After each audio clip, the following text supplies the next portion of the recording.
Samantala, ilang motorista natikitan sa isinagawang random roadworthiness test ng DOTR SAIC sa Pasig City. Si Gab Villegas sa detalye live. Rise and shine, Gab. Joshua, muling nagkasa ng random roadworthiness inspection ang DOTR Special Action and Intelligence Committee for Transportation o DOTR SAIC dito sa Pasig City.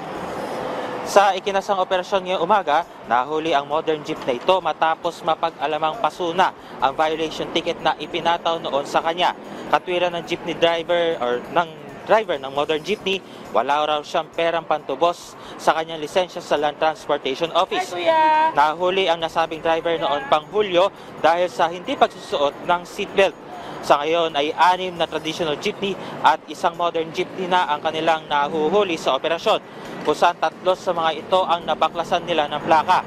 Ayon kay DOTR SAIC Special Operations Group Head Rayson De La Torre, tuloy-tuloy lang ang kanilang isinasagawang operasyon upang matiyak ang kaligtasan ng mga pasahero.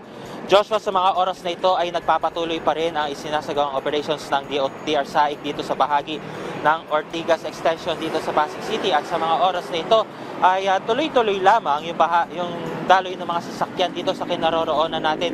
Ngunit pagkalagpas lamang nitong bahagi nitong Ortigas Avenue Extension kung saan tayo ay naririto, asahan na yung build-up ng mga sasakyan dahil sa rush hour, at ngayon ay bawal pong bumiyahe ang mga sasakyan na may plakang nagtatapos sa 9 at 0 dahil po yan sa expanded number coding scheme na umiiral mula kanina pang alas 7 ng umaga hanggang alas 10 ngayong umaga, at babalik ulit yan mamayang alas 5 ng hapon hanggang alas 8 ng gabi. At yan muna ang update mula rito sa Pasig City.